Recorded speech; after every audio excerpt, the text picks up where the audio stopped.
की सामान्य कुटुंबातील घरातली मुलांना सुद्धा साहेबांनी मोठं केलं. भीमाशंकर कारखान्याचं चेअरमन पद ज्यावेळी द्यायचं वेळ आला तर घरात नाही घेतलं साहेबांनी.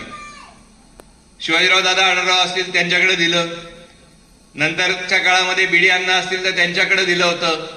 नंतरच्या काळामध्ये कुणाकुणाला दिली ती तुम्हाला सगळ्यांना माहिती आहे. माझ्यासारख्याला सुद्धा ज्यावेळेस त्यांच्या घरामध्ये सुद्धा पुतणे असतील किंवा बाकीच्या गोष्टी असतील त्यांना सुद्धा न देता साहेबांनी माझ्यासारख्याकडं अध्यक्षपद दिलं. मग हे देत असताना साहेबांचा हेतू जो आहे तो घराणेशाहीचा कुठलाही कलंक कधी साहेबांनी स्वतःवर लावून घेतला नाही. ना स्वतःनी घराणेशाहीचा लावून घेतला नाही तर आपण आता सगळे तुम्ही पाहता की आपण कधी कधी बाहेरगावी फिरायला जातो. बाहेरगावी फिरायला गेल्यानंतर सहज जर आपल्याला कोणतरी विचारतं पाहुणे तुम्ही कुठून आले, आपण सांगतो की आम्ही आलो आंबेगाव तालुक्यातून. आंबेगाव तालुक्यातून आलो असं ज्यावेळेस सांगितलं जातं त्यावेळेस ते काय म्हणतात, दिलीपराव वळसे पाटील साहेबांच्या तालुक्यातून का बोलतात की नाही बोलतात. त्यावेळेस आपल्याला किती हे वाटतं की आपल्या साहेबाचं नाव महाराष्ट्राच्या सगळ्या कानाकोपऱ्यात आहे.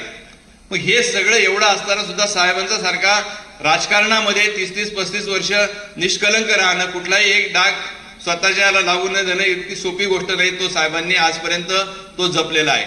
आणि मग हे सगळे कार्यकर्ते घडवत असताना उद्या मला माझ्यासारख्याला सुद्धा वाटेल, मी कारखान्याचा चेअरमन आहे ना, मला वाटेल का आमदार व्हावं.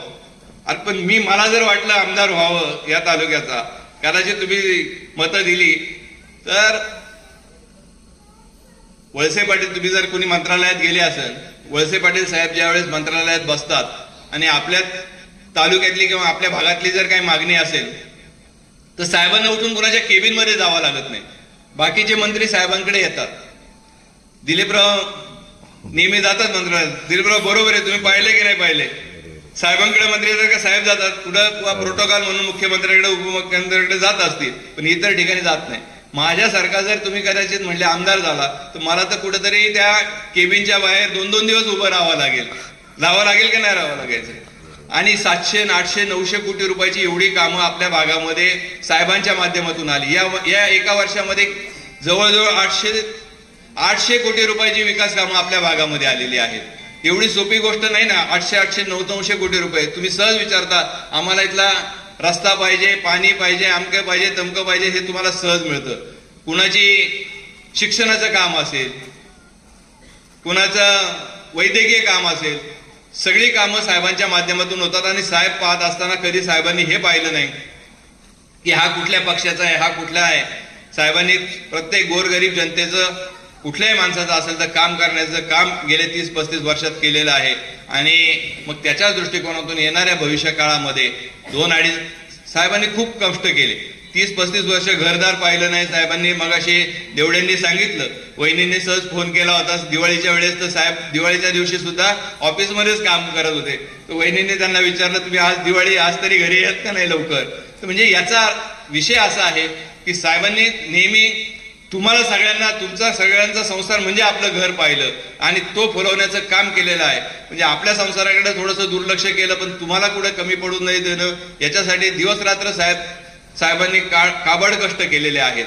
आणि मग आता उठतो आणि कुणीही साहेबांना विचारायला लागतो काय गेल्या 30-35 वर्षात काय झालं. 30-35 वर्षात आंबेगाव तालुक्याचा विकास झाला नाही का, काय फरक झालाय का नाही झाला आंबेगाव तालुक्याचा. आणि मग तो झाला असेल आणि आपल्याला अजूनही खूप काही करायचं, ते करायचं असेल तर साहेबांच्या सारखं नेतृत्व. साहेब येणाऱ्या निवडणुकीमध्ये साहेब निवडून 200% येणार आहे, 100 नाही. किती टक्के? 200% निवडून येणार आहे. चढता राहिलेला आहे आणि तो आलेख चढता राहिलेला असेल तर भागाभागामध्ये स्पर्धा लागणार आहे यावेळेस.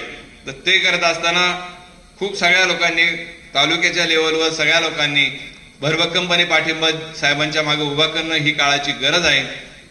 आणि तो करत असताना आपल्या सगळ्या समाजाचा पाठिंबा खूप साहेबांच्यासाठी महत्वाचा आहे आणि तो तुम्ही नजीकच्या भविष्य काळामध्ये द्याल अशी एक अपेक्षा बाळगतो.